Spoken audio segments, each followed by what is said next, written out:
ओम नमः शिवाय। महाकालेश्वर मंदिर उज्जैन के बारे में पूरी जानकारी। अगर आपको हमारा चैनल पसंद आए तो लाइक, शेयर और सब्सक्राइब जरूर करें।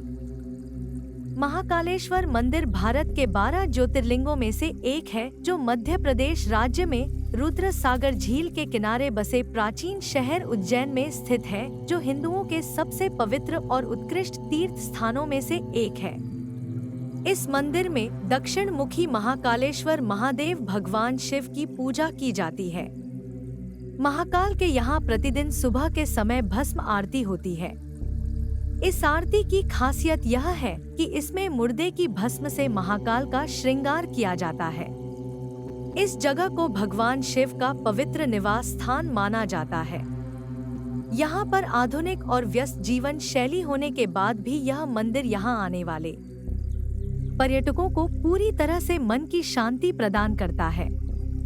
इस मंदिर के बारे में कहा जाता है कि यह एक अत्यंत पुण्यदायी मंदिर है। माना जाता है कि इस मंदिर के दर्शन मात्र से मोक्ष की प्राप्ति होती है। उज्जैन में स्थित महाकालेश्वर मंदिर रुद्र सागर झील के किनारे स्थित है। महाकालेश्वर मंदिर भगवान शिव को समर्पित प्रसिद्ध हिंदू मंदिरों में से एक है। भगवान शिव का यह मंदिर 12 ज्योतिर्लिंगों में से एक है, जिसको भगवान शिव का सबसे पवित्र निवास स्थान माना जाता है। भगवान शिव मंदिर के प्रमुख देवता हैं, जो लिंगम रूप में वहां मौजूद हैं। महाकालेश्वर मंदिर को भारत के टॉप 10 तंत्र मंदिरों में से एक माना जाता है। यह एकमात्र ऐसा मंदिर है जहां भस्मारती, राख की रस्म निभाई जाती है। यह आरती रोज भगवान शिव को जगाने के लिए की जाती है। भगवान शिव का आशीर्वाद लेने के लिए दुनिया के विभिन्न कोनों से लोग मंदिर में आते हैं। महाकालेश्वर मंदिर का इतिहास। महाकालेश्वर के इतिहास के बारे में बात करें तो बता दें कि सन 1107 से लेकर 1728 तक उज्जैन में यवनों का शासन रहा था। इस शासन काल में लगभग हिंदुओं की प्राचीन परंपराएं लगभग नष्ट हो गई थी। इसके बाद मराठों ने 1690 में मालवा क्षेत्र में हमला कर दिया था। फिर 29 नवंबर 1728 में मराठा शासकों ने मालवा में अपना शासन कर लिया था। इसके बाद उज्जैन की खोया हुआ गौरव और चमक फिर से वापस आई। इसके बाद यह साल 1731 से 1728 के बाद यह मालवा की राजधानी बनी रही। मराठों के अधिपत्य के समय यहाँ पर 2 बड़ी घटनाएं हुई। पहली घटना यह थी कि पहले यहाँ पर स्थित महाकालेश्वर मंदिर का फिर से निर्माण किया गया और ज्योतिर्लिंग की खोई हुई प्रतिष्ठा वापस मिली।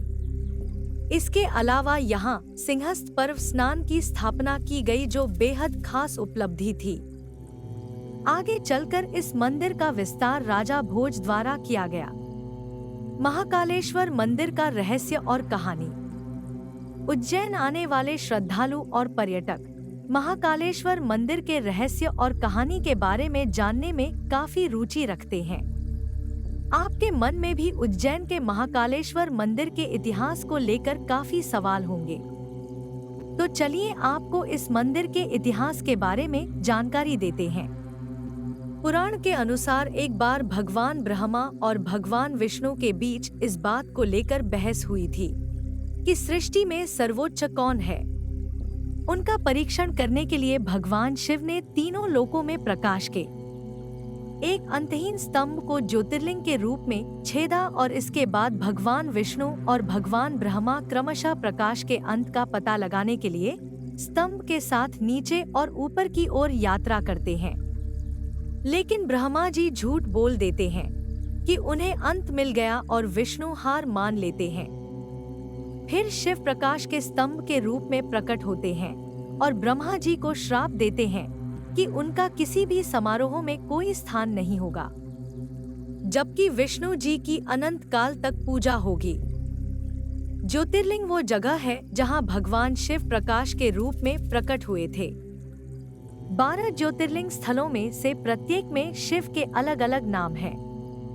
इन सभी ज्योतिर्लिंग को भगवान शिव का अलग अलग स्वरूप माना जाता है।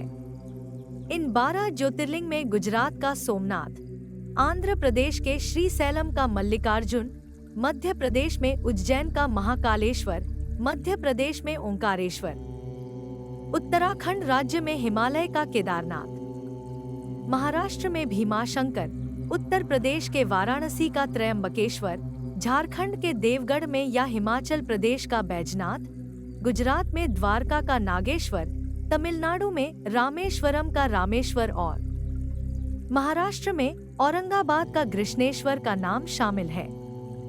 महाकालेश्वर मंदिर में भस्म आरती। महाकालेश्वर मंदिर में रोजाना होने वाली भस्म आरती सबसे खास होती है। यह आरती सुबह होने से पहले होती है, जो भगवान शिव को जगाने के लिए की जाती है। इस धार्मिक अनुष्ठान के दौरान भगवान की पूजा घाटों से लाई गई पवित्र राख से की जाती है। आरती का आयोजन करने से पहले राख को लिंगम में लगाया जाता है। आरती में शामिल होने वाले लोगों की खुशी और उल्लास की सबसे बड़ी वजह यह होती है कि यह आरती एकमात्र महाकालेश्वर ज्योतिर्लिंग मंदिर में ही की जाती है। इस आरती में शामिल होने के टिकट ऑनलाइन उपलब्ध हैं और इसके लिए आपको एक दिन पहले आवेदन करना होगा। आवेदन केवल 12:30 बजे तक स्वीकार किए जाते हैं, जिसके बाद शाम 7 बजे सूची घोषित की जाती है।